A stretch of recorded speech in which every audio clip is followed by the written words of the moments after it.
Folks, this is Book Talk with Corbin. I'm your host. We have with us Mr. James Peden. He's been with us before. He serves on the Metro City Council here in Louisville, Kentucky. The interview we had done with him once before is on Breonna Taylor. I strongly suggest you check that out.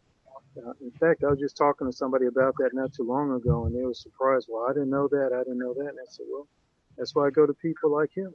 You know, he can give you some perspectives some information, some insights that a lot of people aren't getting out there.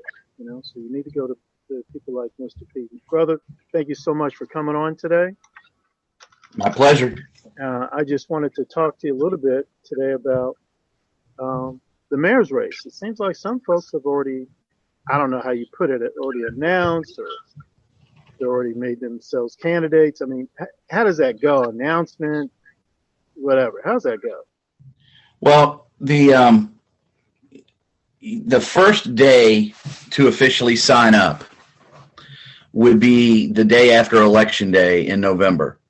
That's when you can actually file official paperwork and all of that. We do not have an election in Kentucky in 2021 because in Kentucky, the November after a presidential election is just kind of a dead period where we don't have any official elections. Some small towns may do some stuff and all that, but there's nothing statewide in local or on a county basis. But still, the date's the same. First Tuesday after the first Monday in November would be the election day. So that means that Wednesday you can file your papers and officially become a candidate.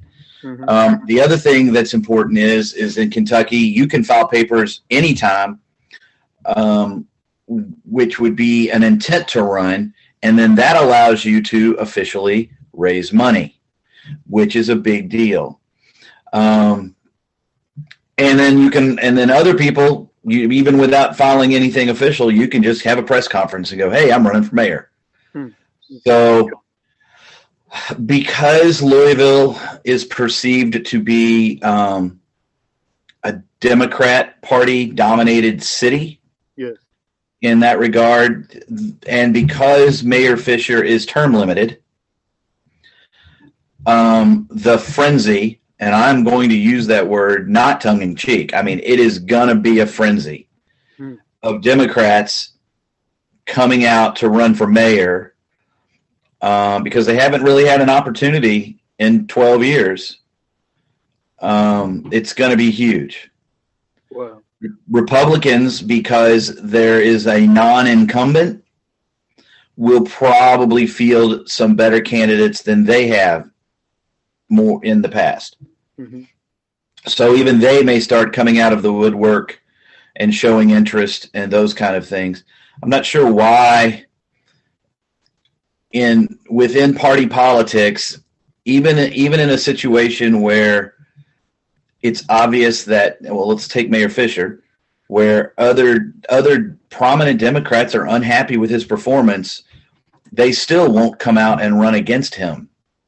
It's just kind of an unwritten rule that you don't. I mean, and the same thing with President Trump most recently. Obviously, there were national Republicans who were not happy with his performance, but they did not come out and primary him. Right. So, but we're away from all that now. Again, our mayor is term limited. Okay. So now it's kind of like a free for all. You've already had a couple of folks, one sitting council person. He's the president of the council, David James. I believe that there is an activist who's been fairly prominent in the protesting with Breonna Taylor. She has thrown her name in the ring. Yes. And I'm not going to throw anyone else under the bus, but I can tell you that there are at least two other council people who have talked about it. There are a couple of former council people who have talked about it. And there are other people within the current administration who have talked about it. I've heard the name Charles Booker come up. Charles Booker, well, and I was going to finish up with him. Okay. He is a current state rep and was very prominent in the most recent Senate race. And so everybody, I mean, he did quite well here locally, very, very popular. when I believe he was the legislative assistant to Councilman David Tandy. Yes, he was.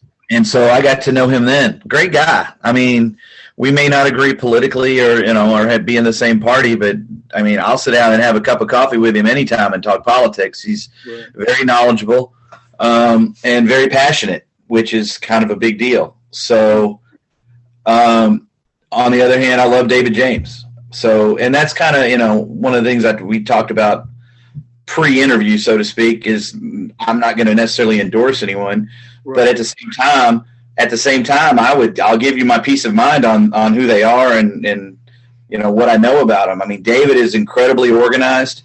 I love his experience as a police officer. Yes. Because we have such problems right now within that realm of our city. Mm-hmm. So, and I mean, it's technically a rebuilding job. He's essentially taken over the Buffalo Bills, and let's hope that, he can, whoever the next mayor is, can turn the Bills into what they were this year and get them to the championship. No, he didn't. No, he didn't. That's why I bring you on, brother. I mean, that's where we are right now. If you want to, I can come up with some other analogies. It's like there's a giant difference between Golden State Warriors without Steph Curry and with them. Right, so there you go. And so right now, if you were going to interview me about the recent police chief, I'm hoping we found Steph Curry. Okay, right. Golden State only won 12 games last year, and that's kind of how the city feels right now. Even if it's not legit, I mean, but just people are down. The police are down. Mm-hmm. The African American community is down, mm-hmm. It's the term perception is reality. Mm-hmm. Really comes into play here. I don't think things are as bad as they seem, but I'm also not willing to say they're good. Right. So, so whoever gets elected mayor has got a rebuilding job. There you go. Yeah, brother, so, like you said, Louisville, Kentucky, I love my community, man. When I go overseas, I make it clear. Louisville, Kentucky, and people can always say something. I've been to Philippines and South Africa, and I'll say I'm from Louisville, Kentucky, and they'll tell you something. Muhammad Ali, Kentucky Derby, something like that. And I'm proud of my state, proud of my Commonwealth, proud of my cities. And I say all that just to say, but it has always been, Louisville's always been, for the longest time, as long as I can remember, been perceived as a Democratic Party-controlled city. I can't remember last time this city's ever had a Republican mayor. Do you think the possibility that might change this election? Well, the old city of Louisville, the pre-merger city of Louisville, would never, ever, ever elect a Republican. That's just a given. Mm-hmm. Every alderman for the last several years, even from more affluent neighborhoods, were all Democrats. But if you think back, we currently have a Republican county clerk. She was elected countywide. Mm-hmm. We had a Republican county judge, Rebecca Jackson, and not since I have been in office as a council person, we had Congresswoman Ann Northup, Republican, also elected countywide. So the proportionality of Democrats to Republicans is it still favors the Democrats as far as registration goes. Mm-hmm. But even heavily registered Democrat areas, for instance, especially some in the South, Southwest, et cetera, they voted for President Trump, for instance. Wow. So having a Republican mayor is not out of the realm of possibility. It's much more likely post-merger than pre-merger, that's for sure. Mm-hmm. But it's not necessarily likely because even if you look at the breakdown of the Metro Council, in 2003 when the Metro Council was first elected, 15 Democrats, 11 Republicans. Now it's down to what is it? We're 7 of us, 19-7. So some of those are seats that the Republicans probably should have held on to but didn't. So they may flip back the next time, but at the same time, now we have redistricting coming up before the next election. So typically everybody who's in office makes their seat a little more favorable and a little more comfortable, whether they're Republican or Democrat. Right. Things tend to wind up to favor the incumbent. So then there's this other possibility. The city of Louisville is one of only, and I'm making up this number, so don't quote me on it, but I know it's a very tiny number. I'm going to say we are one of less than 10 other cities in the state of Kentucky to actually hold partisan municipal races. Even Lexington's mayor is elected not by party. Now everybody probably knows what party they affiliate with and what's on their registration card. But what's on the ballot is not Republican and Democrat, and you don't really run that way. So you can't really put on your sign in someone's front yard, Democrat for mayor or Republican for mayor. And there is a movement afoot to perhaps change that even for Louisville and the rest of those other, like I said, it's less than 10. It's a very tiny number out of like 206 cities statewide. I wish I knew the numbers to be a little more authoritative, but so for a city our size, if you went nonpartisan, it would make a giant difference where you may wind up with better candidates and better turnout because people now are kind of forced to do research as opposed to marking just a straight ticket, which I've never been a fan of. Just walking in and the top of the ballot and marking either Republican or Democrat. Now, they'll never remove that from the ballot in the state of Kentucky because although marking straight ticket Democrat benefits Democrats in Louisville, there's a whole lot of people out in the state who mark straight ticket Republican, and it benefits them out, in the more rural areas. So there's always some elected official somewhere that benefits from that straight ticket mark, and so they'll never, ever necessarily remove it, but they can remove the partisan label from individual races and go from there. So if you're doing like you said, that nonpartisan route, well, let me put it this way: if there was to be the realistic possibility of a Republican getting the mayor's office, would he or she just have to like really emphasize running quote unquote on the issues? Well, they wouldn't necessarily have to. Heck, it's kind of like I differentiated a while ago between holding a press conference and saying you're running for mayor and officially filing papers. Just because it's not on the ballot doesn't mean that every ad that you have on television, you're not saying Corbin Seavers, Democrat for mayor. I mean, you can do that all you want. You can put it on signage. You can make sure everybody knows your political party. The difference is when it comes to what's actually on the ballot. So people have to actually give it some thought when they cast their vote and can't mark straight ticket, because even if they walk in as devout Republicans or devout Democrats and mark a straight ticket vote at the top, you technically have not cast a vote for all the nonpartisan races. Which is why, and I guess a good example of that, and you'd have to go back and do some research, look at how many more people vote for mayor, governor, president than, say, vote for the judges. Because judges are all nonpartisan, always have been.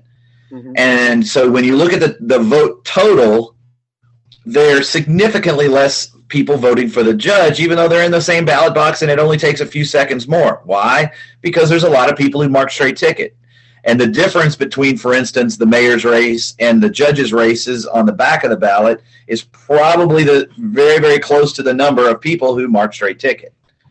So that it would cast the mayor's race or the Metro Council races, it would cast them into the same vein as judges, unless people took the time to actually go mark an individual name. There you go. Okay. Their vote isn't going to count if they vote straight ticket. Okay. Let me just speak to my listeners real quick. This is Book Talk with Corbin. I'm your host. I'm interviewing Mr. James Peden. He's on the Metro City Council, Louisville, Kentucky. He's been with us before. We did a great interview of him when he talked about Breonna Taylor. Please go look that up, view that, share that. It was a pretty powerful interview and one of the most liked interviews I've done with Book Talk with Corbin. Brother, we just got a few minutes left. let's engage in a little fantasy thought here. Let's say that the Republican Party is put up a candidate, and that candidate's called you into the office and said, "Hey, give me one or two things I need to do to win." Well, probably at this point where we are, number one would be to emphasize public safety. And I don't necessarily mean the police department specifically, as much as that the next mayor is going to have to instill in people a sense of confidence about being able to go downtown, about being able to, go back to 4th Street Live, to be able to go back to the Yum Center. Amen. My wife and I, we still go to dinner downtown, and it's very, very sad when the restaurant you wanted to go to is closed because they just hadn't had any business today, so they closed early, even though they're still technically open. Right. It's sad when I try to go down there, go down to dinner, go down for lunch, and I'll give you one that's not fancy. It's right in everybody's wheelhouse as far as, middle-class restaurant. And that'd be the old Spaghetti Factory. Used to be packed at lunch. Now I might stop in there on the way out of the office and just to grab some takeout to go home, and there aren't 2 tables in there. So the lunch crowd downtown is just awful. So we have to rebuild that. The next mayor's going to have to get people who have learned to work remotely. That we have to get those companies, those law firms, Humana, who everybody in the Mercer/Agon building. We're going to have to get them bringing their employees back downtown. So that's number one. Number two, probably still, regardless of where we are with the vaccine, we are going to be in the midst of COVID recovery. Still, even upon the election of a new mayor. So we're going to have to figure those things out as far as financial needs, rent assistance, getting, a lot. I think there's going to be a lot of lower end jobs that are just going to disappear. Right down to the fact that, for instance, McDonald's is probably going to automate taking your order kind of stuff. Just because they're forced into that because of COVID, and they're forced into that ordering online and, doing the DoorDash thing. A lot of that stuff isn't going to go away just because now we don't have to wear a mask and can go out in public. Right. So again, it kind of, the second one about COVID recovery lends itself to what I was saying about public safety.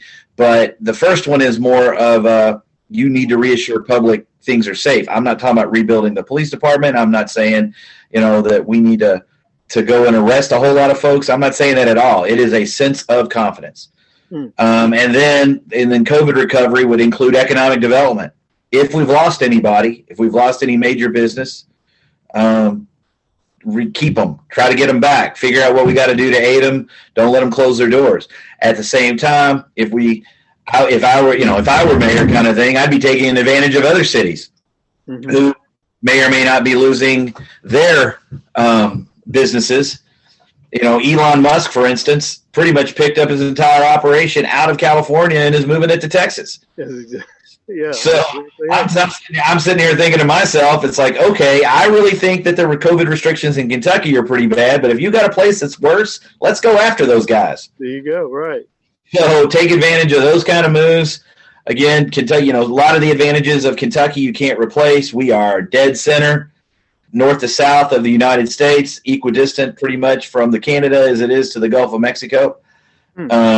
And we touch the Mississippi River, so we're pretty centrally located. What is it? We're, I don't know, someone the GLI throws out a stat that we are within a day's drive of 70% of the population of the United States, something like that. Another reason why UPS is here and Amazon has multiple fulfillment centers.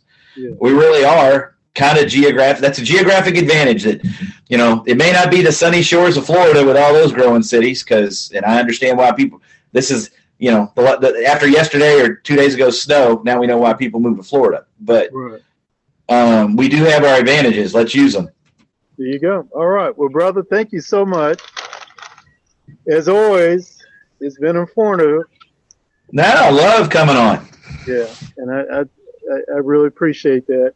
And of course, again, want to say to my listeners, look, you got to look that up. Go to youtube.com, put in the search engine Book Talk with Corbin, and then Book Talk with Corbin / James Peden or Breonna Taylor interview, and it will come up. It was a great interview, just like this, and it was a great interview. And I know we're going to get a lot of. I needed people to hit that like button and hit that subscribe button.